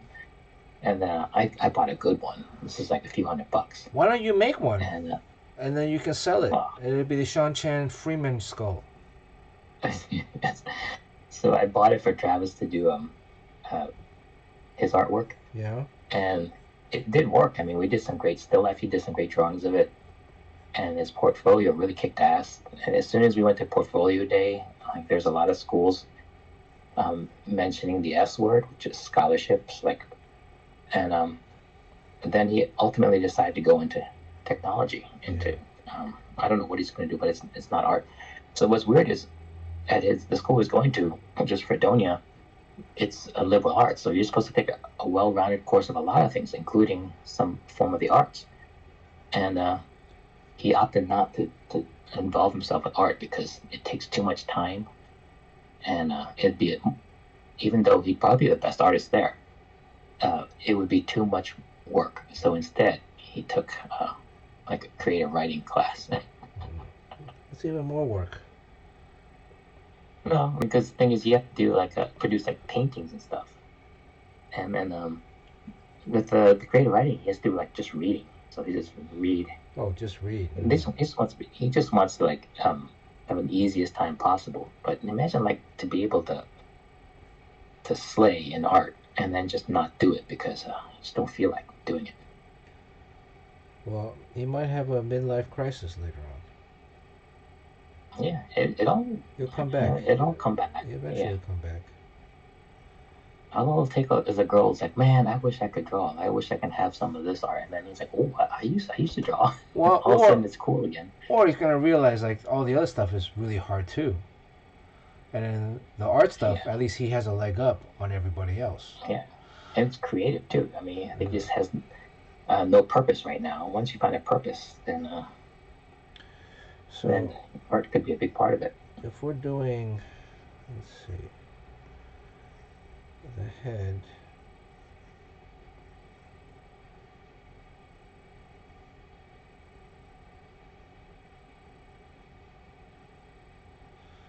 The hair, her hair would be here. This is the stage where your drawing is the most like what you're envisioning, like the very first initial sketch. There's an honesty and a purity to it, and then it's a good idea to throw that out before you do the final, because if you looked at it, like if you ever look at your initial sketch, it's like, wow, look how great that is, and look what I ended up with. Do I expose her ear? I guess I could expose her ear.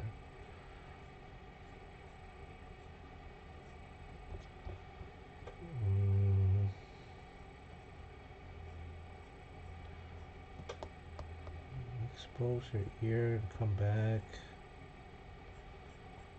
So what is it about this Warner Brothers being bought by Netflix, and what does that mean for comics? And what do people know? Did anyone say? Well, Netflix has their own comic book division. It's not a big one. It's just basically it's Mark Millar. So Netflix does have experience publishing, but has Netflix acquired any other companies before on this scale? I know they have acquired animation studios, but the thing with the Mark Millar projects, they had a couple of them. Have any of them been? Which have been the most successful in terms of the Mark Millar? None of them, because they're all canceled after the first season. What about the Magic Order? What about the bad guys one? The one that got Linnell Francis Yu Ferrari. Nemesis. Are they like bad guys or something? Bad guys or Superior.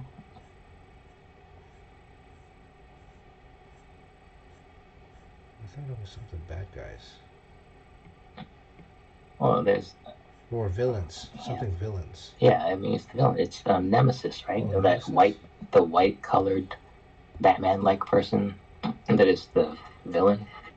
It's a good story, but all that stuff is in the works.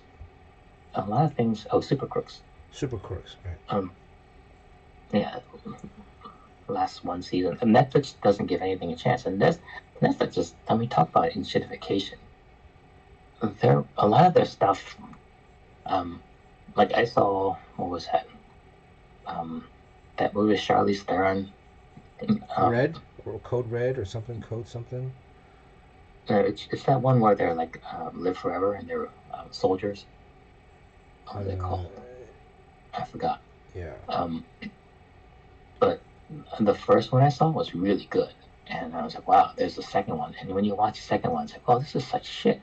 I don't know about the story, but it seems like they just shot it on videotape with ambient lighting, and I think that's just what Netflix does now. It's like the production all seem very cheap.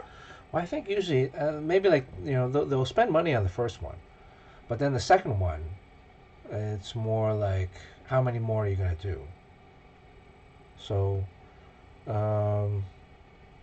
Jupiter's Legacy didn't last one season. Yeah, I mean, they don't have a tremendous track record in terms of like the amount of interior movies that they made themselves.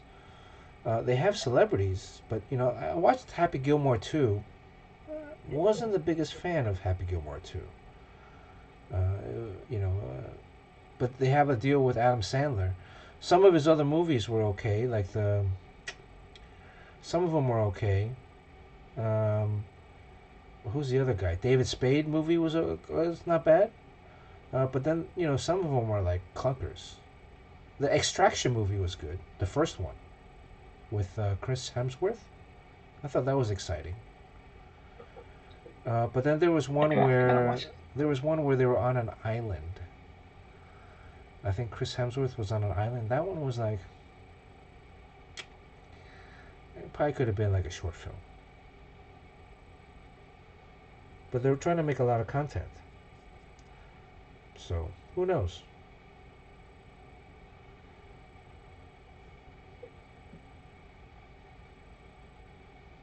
And Yeah, now I think like they use the volume technology probably a lot, which is just a cheap way to get around making sets. Everything's digital, yeah.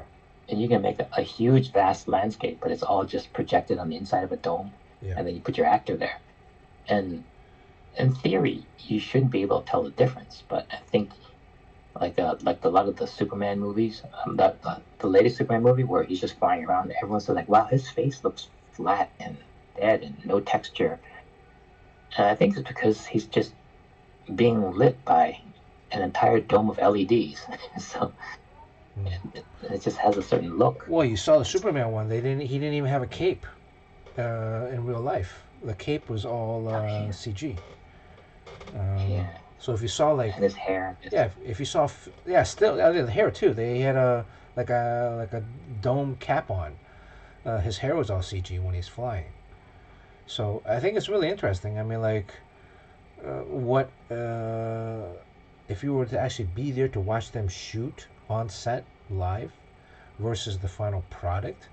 How much of the production, no longer really is the actual live. There's how much CG now. It's quite interesting. Um, Actually, I kind of like the hair that I've started putting on here. Oh yeah, yeah. It's like it flows and it has the proper weight, Yeah, which is good. because ultimately it's like her flying basically. It's this shot. If we did it, horizontally.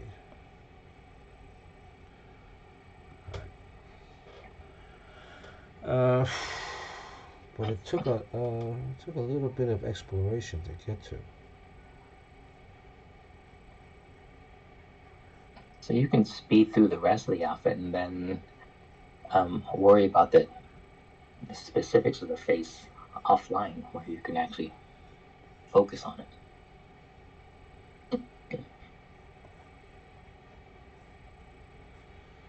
All right, how are we doing on time? Uh, an hour and 40 minutes. 11:30 on the East Coast. Okay, all right. Let's get Yeah. out of here. Let's get out of here. I think this is and you see This is a good start. it's a good start. You see like the skull Yeah. again, but then the fatty tissue that's on the face, like the cheeks, the mouth. Her mouth is a little bit more protruded. This area, the upper lip and the jaw, the mouth area is a little bit more Yeah. protruded. In real life, at least from appears from the pictures that I've seen of her. So that fatty tissue there, with the lips and the teeth, it's probably the jaw that kind of comes out a little bit. I think her upper bottom lip might be a little bit. If there was a profile shot of her, let me see if I can find a profile shot of her. What's the actress's name? Millie, is it Millie Hardcock? Something like that. Something cock. Huh? Millie Alcock. Oh, Millie Alcock. okay. Profile. I can almost think that her lips are. Let me see if I can get this in here.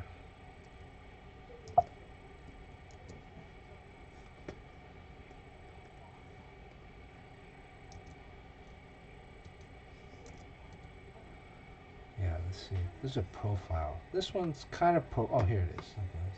Okay. Let's see. Yeah. It's almost a very. Her nose is kind of short. Yeah, that's a. I mean, it's a brave choice for someone like Supergirl. It's very youthful looking. I mean, when you're drawing kids, you're supposed to draw the nose and the mouth, or the nose and the mouth a little bit shorter to give it a youthful look. So that third image on the far right top, really, she's probably, yeah. So there are other features in there that, of course, when you look at it, oh, it's an adult. But if you break it down to the structural components, um, a lot of it is her eyes make it. Oh, there's smaller eyes in here, but the structural aspects, components is of a youthful. Uh, or I don't know how old that. Well, there's actually a 3D. Look at this one. Someone built a 3D. And here's a. Oh, that's creepy. Yeah, and then here's another.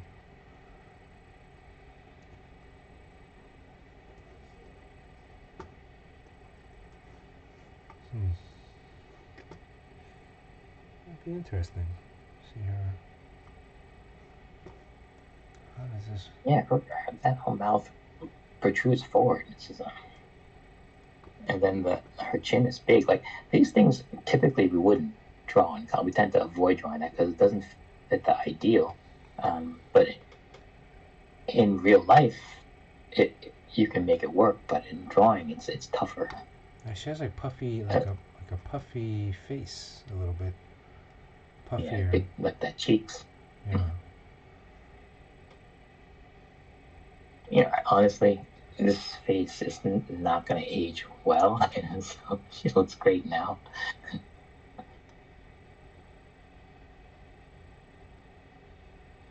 Well, so I think just from structural issues, structural purposes, if we were to look at this, let me take out the blue line, create a new line. We need to create a new one. So the nose, the skull, the nose is going to extend a little bit further out, but she does have a shorter nose. It's a little bit from this angle, bulbous. She has the worst face to draw at this angle. Yeah, I don't think you'd be able to tell. Yeah, that it's her. Because like the mouth and the chin moves up, and then it further hides everything up above it. So this is a good angle to draw someone with a big nose and a reduced mouth and big brow ridges. So if I were to do a complete, a perfect profile or a pure profile, how far back are her eyes? Not her. She doesn't have like a. She almost has like a the puffy upper eyelid too. You see Catster in the Land of the Lost remake. So she didn't play that. What was that hairy kid that comes around all the time? She was in the Land of the Lost? No, I'm saying that she should be cast as the Chaka. She does have a. So if we were to. It's kind of shorter. And then.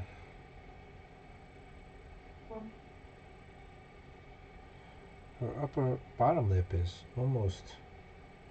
Usually, if we were to draw traditionally, the bottom lip is a little bit further back, but they're almost equidistant.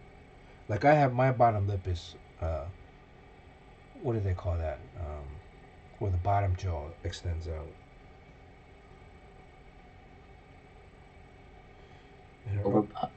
Underbite? Underbite, yeah. Oh.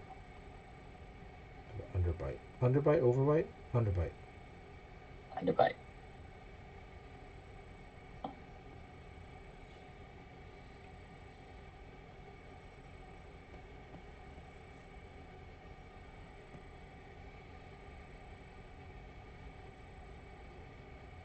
Drawing her eye. I'm drawing her eyes too big.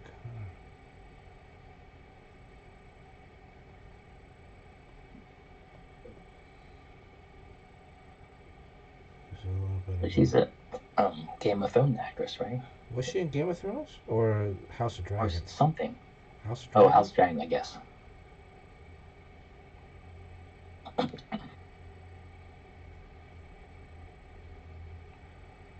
All right. I need to get back to work. The thing is, like, I'm gonna feel like I did so much work now. Here's my other problem too. I don't know if you have this, Sean. When I do this kind of stuff or sketching, when I'm done, I feel like I've accomplished something for the day. Yeah, And then I'm like, oh, yeah. I don't need to work anymore. I've already done a lot today. I've already, so it's not like it's, yeah, it almost feels like, oh, I've already worked. Now I got to work double. yeah. I mean, every day is like that for me because I post on Instagram like daily. So in the morning, it's like, oh, what am I gotta prepare this, get this ready to post.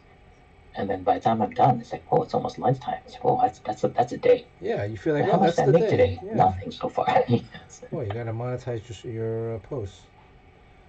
But then you're saying if you monetize it, you're not gonna get it. Won't get pushed out as much. I So don't know. I have no anything about monetizing it. Maybe I'm just leaving a lot of money on the table. how many? I can give you. Let me see. I can give you an example of how many views I'm getting on something, and how much I'm making on that. Oh, so you monetize? I just recently I had monetized before just curious to see how much it would make, but then I didn't attach bank information, so then it expired, you know. But it wasn't like a lot of money, like I think um, maybe like 40 or 50 bucks. So um, and then it expired, and now they're not paying that money. I'm like fuck. So if we were to do this, let's see. So her mouth would be a little bit further out. And again, her lips are very chiseled. All the stuff you're doing now is an investment in being able to kick ass do art in the future, regardless of whether you get paid for it or what. Well, yeah, I mean, I'm learning. If I can draw it Yeah, once, I can draw it twice. The yeah, and first that's time the might important be thing. might take longer, but if I can draw it once, I can draw it twice. Um, and again, I just used it. I used the FRIEREN pose in a upcoming issue of Sorcerer Supreme. So she does have these kind of puffy.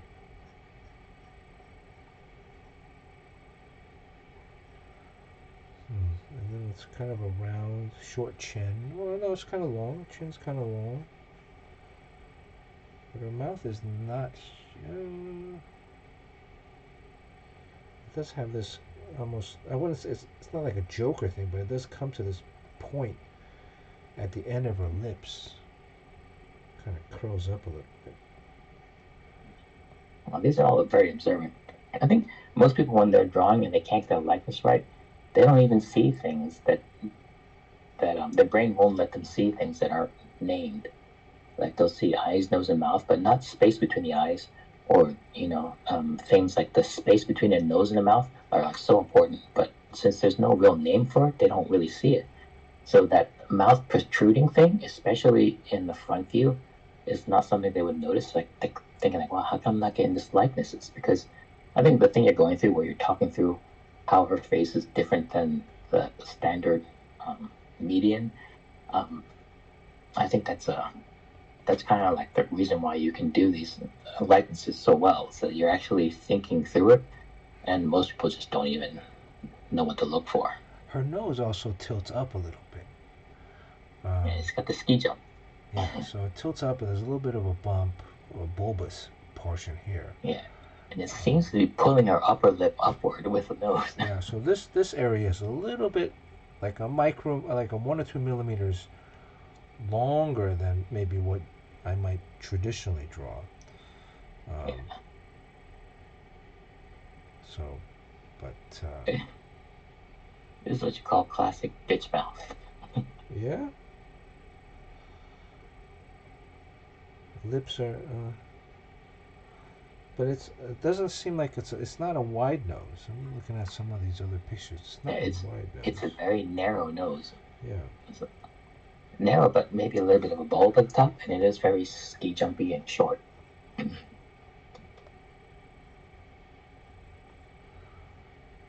And her eyebrows kind of go up, like it's like her one eyebrow goes up higher than the other. Her left eye. Jeez. I mean, when you really examine the facial features, a lot of people have very skewed faces. Hardly anybody Yeah. has a perfectly symmetrical face. So I don't even know if her eyes would be. It might be a little.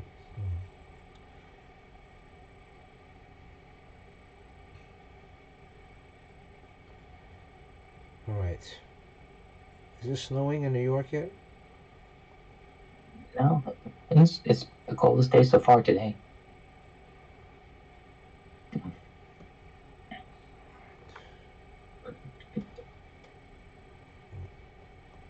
Bulbous nose. It's very yeah. It's a little bump.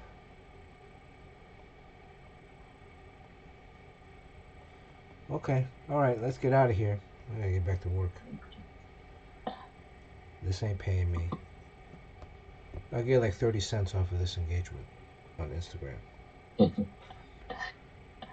We'll post it on Thursday I'm not sure what time the trailer drops. I have till Thursday to draw this. Finish drawing this. Let's see. Then the side of her hair. How is? Oh, okay. There's some pictures. You drew this book, right, Supergirl, I did. for a while. Drew it for So almost for 8 months, I think. I did 6 or 8 issues of Supergirl. 6 maybe. Not including the time that I worked in the Warner Brothers store. But if you include the time I worked in the Warner Brothers store, I worked 10 years on Supergirl. yeah, so you were putting the price tag on the Supergirl Yeah, figurines, and right? I actually held the boxes and put them on the shelf. So I actually got to touch the product. Oh man. How could that guy look at anybody in the face and say this? I mean, if he said that to me in the face, I would like just laugh at him.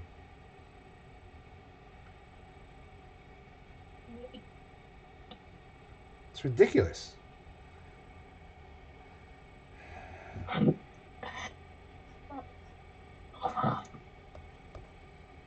is there no shame? Is there like no shame in life?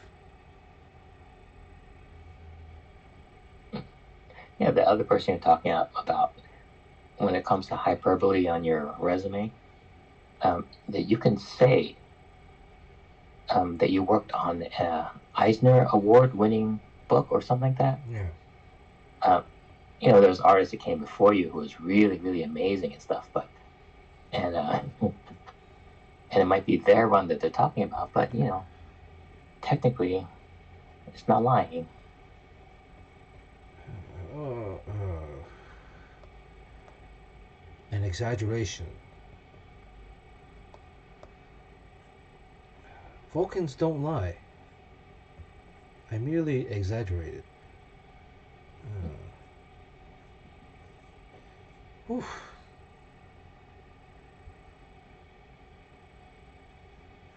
Or even that because you worked in a WB store in a mall, that you actually knew that had anything to do with knowing anything that was happening with the company.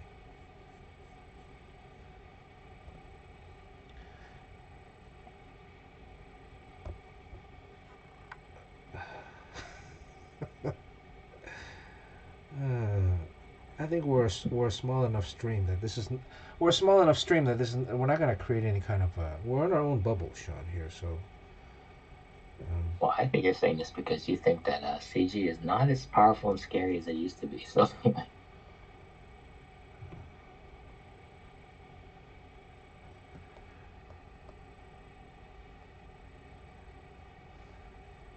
right.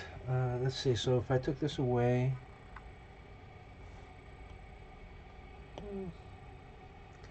no, it's kind of flat. No, I don't know. Also, the angle in which I'm drawing in it. I'm looking at. Oh, no good. No good. Well, Let me you see want to if I like can stack fix the it. odds in your favor before you start drawing online, and just like when you have one of those exhibition games, like where we went to that Auburn football game, you play against the team that you have never lost to, Yeah. just so you can have easy win. Well, we'll do that next stream. We'll get an easy win. Because this really is a likeness from this angle, especially of that face. I can't imagine too many things that are harder than that.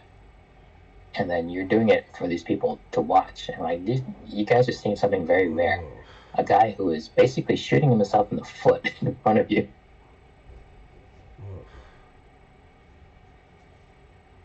Well, now I'm transforming it, and I'm rounding out it a little bit, because before the face was just too flat. And again, still, it's very rough. This face is very rough. Oh, no, the nose is too far out, I think the nose is too far out. I think that's because her mouth juts out and basically hides everything above it, because it's like looking over a hill, which is her upper lip, and you can't see anything behind it. Yeah, and the mouth is almost as far out as the nose. So.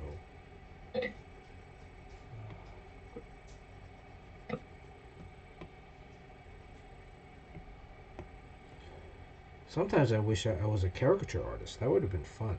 I know a guy who is a caricature artist professionally. They do a lot of traveling around. At least this guy does. On Instagram you can see some of those character artists that are. It's not enough to draw a cartoon likeness. They do like almost like an abstract interpretation that is so bizarre, like it's weird shapes. Yeah. Like someone's face is like how do you see that this person, his face is like a crescent moon? Like that's not even humanly possible. But when he's done, it's like, first of all, like yeah, I can. That's amazing. It looks just like that guy, yet not at all.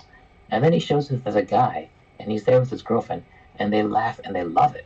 Like, oh, you got massive buck teeth and this gigantic pimple, and I really am making fun of you. And they see it and they love it. Here's the thing. I think I figured it out. I know I gotta get out of here, but I think I figured it out. And that you're like a bulldog who's like won't let go. You gotta put the finger in the anus. That's how you get the pit bull to release. You know that, right? When two dogs are like locked in, and release what? To release the bite, you gotta put your thumb in the butt of the dog. That's they go like this, and then they let go, and that's how you separate them. Otherwise, you can hit the head or whatever. That only causes them to like bite even harder. All right, this better be true, because in a pinch I might do it, and then people are saying, "What the fuck were you doing?" Yeah, no. You could look online. Your Jimbo can back me up. The Black Bob Ross can back me up. That rumor that if you get stung by a jellyfish, that you should get someone to pee on it. Yeah. The ammonia in the urine helps negate the pain factor. That works. I used to live in Miami. They had these man of wars on the beach. Another thing I heard is if you in that situation where you stick your tongue on a pole in the wintertime and it freezes to it, you basically have minutes before you do some serious damage, and you gotta pour warm water on it. So you gotta pull down your pants, regardless of who's around, and pee in your hand and pour it on your tongue within a minute without thinking. Why pee in your hand? Why not just pee right on your mouth? I don't know. Can you do that? If it was yourself. Yeah. Yeah, you could do that. Yeah. Or if you have a friend that if you have a friend, that's easier. Yeah, if you're like with Courtney or something. If you have two friends, you get it in stereo. If one misses, you get the other. Right, because you can only if the tongue's stuck, you're only getting one. You're peeling it from one way, right? But if you get from both sides, then you just pull straight back. Anyways, This is what you tell the judge, and you end up in jail. I was like, yeah, we're trying to do something serious. Yeah, the guy's stuck. Who's watched A Christmas Story? And who's going to watch A Christmas Story this So was year? that the kind of like um, I think we were at a Valiant party, and someone really loved that, and they played it, and we're watching it, and I was like, oh yeah, I'm gonna watch some of this. I haven't seen this in a while, so I want to watch it. And I was watching it, and I got there right at the Chinese restaurant scene Yeah. where the guy was trying to say, no, it's la la la la la, not fra ra ra ra ra. Mm. And then like they'll bring out the duck with the head on it, and like, oh, you Chinese are so gross and all that. And I just kind of had to laugh, like it didn't bother me. It's a pretty racist movie. Do they ever not show it because of that racist thing, or is anything towards No, Chinese really not racist? no. Of course they're not gonna edit that. It's part of Americana.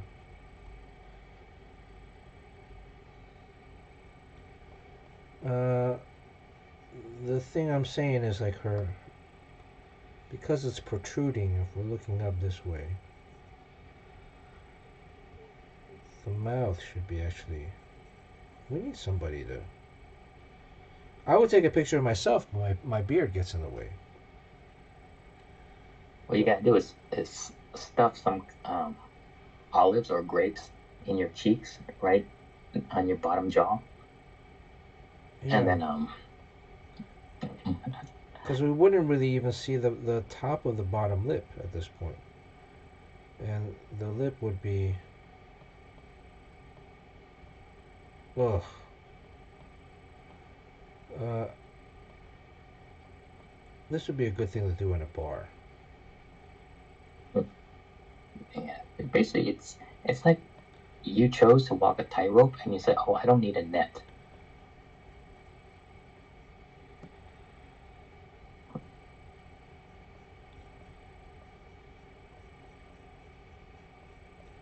Yeah, I think that looks like a face. So, It's a little bit and more. I'm getting there. I'm yeah, getting there a little bit it, more. The nose. so if you do get it, that is a win in a certain way. But Yeah. then you ended up drawing that face. I'm not sure how much of a win that is. Well, see, you gotta sometimes flip it around. Well, here's the other trick. Let's reverse it. See how? Oh, see when you reverse it, it's like oof. Yeah, the mirror image helps a lot.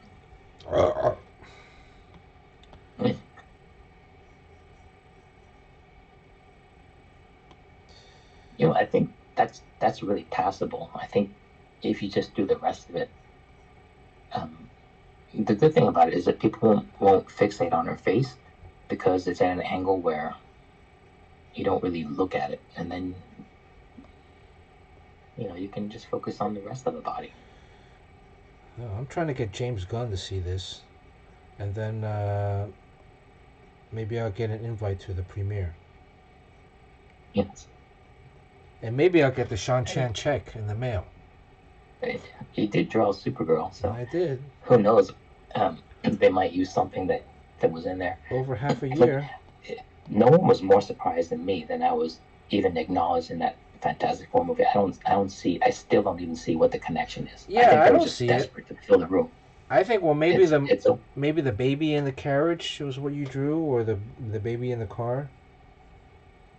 I don't think I drew anything related to that Fantastic Four. I mean, and I didn't create Franklin Richard at all, so I just drew a comic with him in it. Yeah. So Um, what so, happened in that comic? What did he do? I mean, it was, I think, when they manifested like an incredible amount of power. Yeah. And it kind of revealed that he's actually one of the most powerful people in the Marvel universe and a child. So that's why like Galactus wanted him. So that was the whole thing. Yeah, Yeah. yeah. I think that's the only connection, and that's that's really the writers doing. But I saw your drawing was them in a car, in one that fantastic car.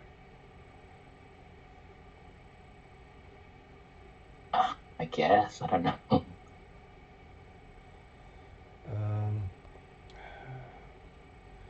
If somebody knows this actress, can they get her to pose in this?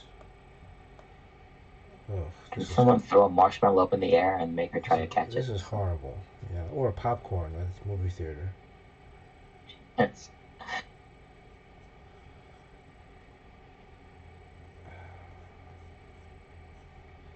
Ugh.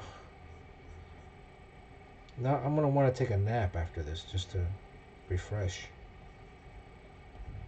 When you draw, there is like I noticed like around 2:30 in the morning. If there's still more work to do, I physically cannot draw because you do have a certain amount of drawing energy points, and when it's spent, it's spent. Yeah, especially nowadays. Okay, let's get out of here. Everybody has to go to sleep. First time chat, Toy for Hearts is not doing any dogfights soon. Well, just in case, you run into the neighborhood and there's two dogs fighting and you want to be a good citizen and separate them.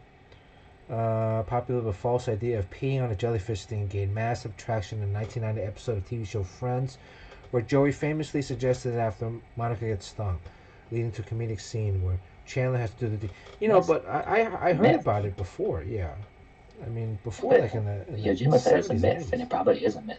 Really? White vinegar or hot water. But who has that at the beach? I mean, I have a full bladder because there's no bathroom. Yeah, who carries vinegar get, with like, them on the beach? Vinegar. Just start calling out. I got stung by a jellyfish. Did anyone bring a salad today to the beach? Yeah, well, does balsamic vinegar work? I mean, there's a little bit of oil in that one. Yeah, I would just try to find the hottest girl there and say you, pee on me now. This is to save my life. Okay, well, good to be streaming. I got a new setup right now, so I gotta fudge with it a little bit more. Anything else you want to add before we get out of here? The camera I gotta figure out too. It's a little weird. Evermind, you can still support Evermind. Yeah, you can. Surprisingly, you can keep a campaign open for a long time. So. My new book, Sorcerer Supreme, comes out at the end of the month, December 31st. Last day of the year. Sorcerer Supreme. Yojimbo, thank you for moderating. Thank you for the info. Toy for Hearts. Hit that sub or follow. Hit that follow on Twitch. If you're watching on YouTube, hit the like and the sub on YouTube. Should be like right around here somewhere. Private Deuce, thanks for chiming in with the Tokyo Comic Con review. Yeah, we need to get the YouTube numbers up. All right. So, who should we raid? Any suggestions? Amarath? Bat Sky Starman?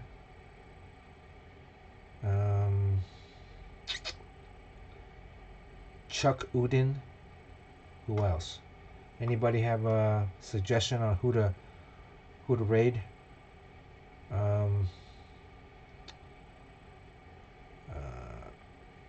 Hot housewife creaming in the kitchen. Sarah the G.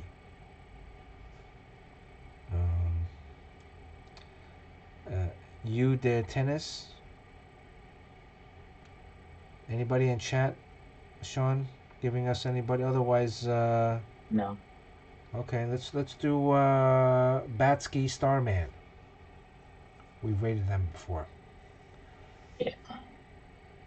Unless you want the creaming in the kitchen, it's like somebody cooking. Okay. Someone just making cream with by churning milk. She looks a little like the Supergirl. Yeah, she's Sarah the G. All right. Thanks for. We'll be right back. We'll be back next week. Also, this week I'm gonna probably be shooting a basketball review video. So Um, don't be startled by that. And all right, happy holidays. Yeah, happy holidays for sure. See you next Tuesday, which is code for we'll see you next week. Okay, let's see. She's making like Christmas stuff.